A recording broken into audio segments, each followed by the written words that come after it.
तो सबसे पहला सवाल सर यही है कि कांग्रेस का दिल्ली में विधानसभा चुनावों के लिए क्या है जीत का मंत्र?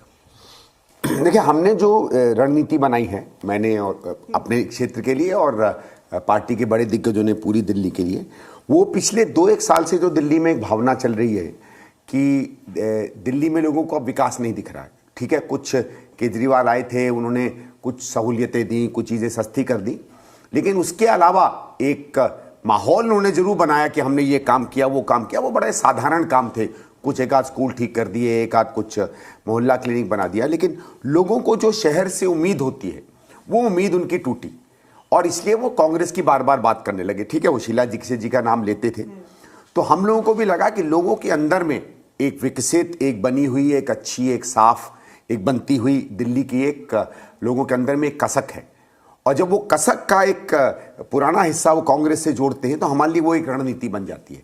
इसलिए हम लोग उस बात को दिखा रहे हैं कि कांग्रेस ही काम कर सकती थी, कांग्रेस ही काम करेगी।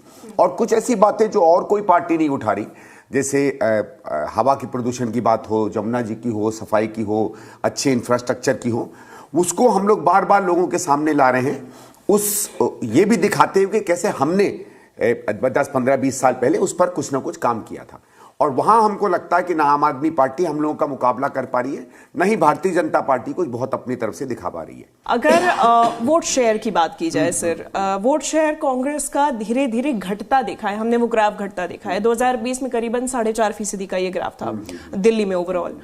अब कांग्रेस किस तरीके से इस वोट शेयर को बढ़ा रही है, आपका क्या अनुमान है? कितना आपका टारगेट है कि दिल्ली में वोट शेयर कांग्रेस का 4.5% से बढ़ के 2025 में हम कितना देख सकेंगे? देखो, इसको अगर मैं मानूं, जो मेरा आकलन है और उसको आप मानो ना मानो, ये था कि भले हम लोग 4-5-6% पे थे, कभी 7-8 हो जाते हैं, कभी 5-6 हो जाते हैं। बहुत सा ऐसा कांग्रेस का वोटर है जो चाहता तो है कांग्रेस को वोट देना, लेकिन पिछले 2 चुनाव में उनको नहीं लगा कि कांग्रेस बीजेपी को हरा पाएगी, तो वो मन मार किए, जिस कारण से ऑलमोस्ट 10-12% हमारा वोट आम आदमी पार्टी में गया। मैं बहुत से लोगों से मिला हूं जिन्होंने कहा यार आप लोग नहीं हो तो हम अभी आम आदमी पार्टी को दे रहे हैं, और इसलिए आप देखिए पार्लियामेंट में वो 2020 के चुनाव में वापस हमारे पास लौटा था। उसी तरीके से एक डेवलपमेंट ओरिएंटेड वोटर है 4-5%, 6% हमारा, जो भारतीय जनता पार्टी में गया क्योंकि उसको आम आदमी पार्टी पसंद नहीं है। बहुत से ऐसे लोग हैं जैसे जो कहते हैं कि आप क्यों उससे अलायंस कर रहे हो, उसने तो दिल्ली को, तो माने ये कि एक जो नेचुरल वोटर है कांग्रेस का, वो मुझे लगता है कि अगर आप 4-5% में इसको जोड़ दें तो कोई समझ लो 15-16% मान लो, 20 मान लो, उसके बीच में कहीं आकर गिरता है।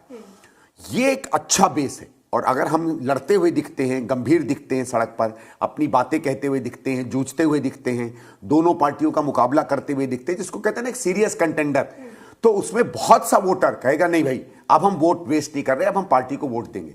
क्या मैसेज दे रहे हैं? तो मुझे लगता है कि अगर हम लोगों ने इसको अच्छी तरह से लड़ लिया, जो मुझे दिख रहा है, हम लोग कहीं भी 25+ जा सकते हैं, 25% प्लस। और जो डिवीजन वोट का दिख रहा है उसमें अगर 25, 26, 27% से ऊपर निकल गए तो सरकार बन जाएगी। सर, आपके इसके जवाब में आपने 2-3 शब्द का इस्तेमाल किया, स्ट्रॉन्ग कंटेंडर का इस्तेमाल किया। इसके अलावा आपने कहा कि 2 पार्टीज एक जैसी हैं, तो फिर वोटर देखता है कि कैंडिडेट उसमें कौन सा स्ट्रॉन्ग है, या फिर उनके वोट वेस्ट नहीं जाने चाहिए। एक जैसी मतलब उसकी लाइकिंग की हाँ, एक जैसी। तो इसमें कंपैरिजन में दिल्ली की जनता पिछले 10 सालों में देखती आई है कि वो एक जैसी लाइकिंग में कांग्रेस और आम आदमी पार्टी फिट हो रही है। बीजेपी का वोटर बेस अलग है, तो अब ऐसे में कुछ कॉमन है, मैं कह रहा हूं। हाँ, कुछ कॉमन है। तो वो जो आम आदमी पार्टी की तरफ शिफ्ट हो गया था, अरविंद केजरीवाल की तरफ शिफ्ट हो गया था, अब इस चुनाव में आप उस दल को, उस नेता को, अरविंद केजरीवाल को as a contender, as a candidate कैसे देख रहे हैं?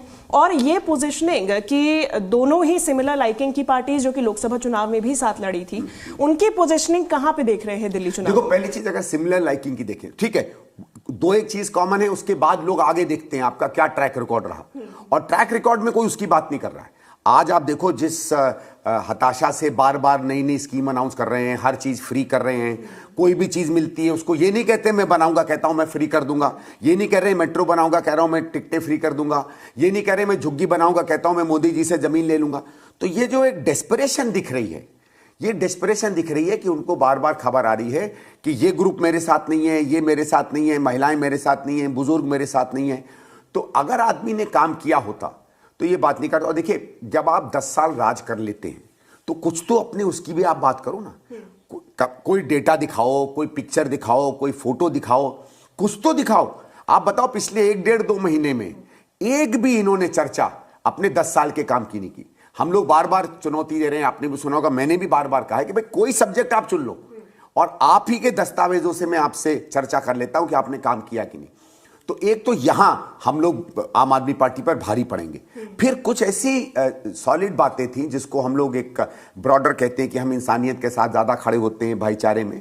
उसमें पिछले 3-4-5 साल में खासकर हमने देखा कि आम आदमी पार्टी एक तरीके से छल की राजनीति ज्यादा कर रही है, स्पष्ट राजनीति कम कर रही है। तो मुझे लगता है कि जो हमारा कॉमन वोटर है, एक जो ब्रॉड कॉमन वोटर है और एक जो विकास को देखता है, वो दोनों अब केजरीवाल से निराश है। और नई दिल्ली में मैं अगर आपको बताऊं, मुझे लगा था कि देखो, जब आपको नई सीट मिलती है, आप जाते हैं, तो आपका सबसे बड़ा भय होता है कि भाई जो सिटिंग विधायक है, अगर उसने काम किया, उसकी पकड़ है, तो उसके खिलाफ कैसे कैंपेन करोगे। स्वाभाविक होता है ना। आप अगर न्यूज चैनल में जाएंगे तो आप देखेंगे टॉप चैनल्स कौन से हैं, उनकी कितनी पॉपुलैरिटी है। तो मैंने ये देखा कि अपने आप लोग एक बहुत बड़ी निराशा अपने विधायक के बारे में कह रहे हैं। आते नहीं है, छोटे छोटे काम नहीं करते हैं। एनडीएमसी कोई ऐसा नहीं है कि जहां कोई बड़ी भारी परियोजनाएं आप ले आओ, ठीक है, लेकिन एनडीएमसी में कहीं नाले की दिक्कत है, कहीं पीने का पानी नहीं आ रहा है, कहीं सफाई नहीं है। मैं तो आश्चर्यचकित रह गया कि सरकारी कॉलोनीज, छोटी छोटी गलियां, उनकी इतना बुरा हाल है, सड़कें इतनी बुरी तरह से टूटी हुई हैं। अरे वो लोग कह रहे थे कि साहब विधायक केवल आके खड़े हो जाते हैं यहाँ तो काम हो जाता है। हमारे यहाँ एक सिस्टम है कि सरकारी अधिकारी अपने में उतना काम नहीं करते, थोड़ा जो आपका सो कॉल्ड नेता होता है वो जमीन पर आता है तो काम बेहतर हो जाता है। वो भी जिम्मेदारी केजरीवाल ने एज एमएलए जो है निभाई नहीं है। इसलिए हमें लगता है कि इतना मुश्किल नहीं है लोगों के अंदर की उस कसक को कांग्रेस के प्रति आकर्षण में मोड़ना।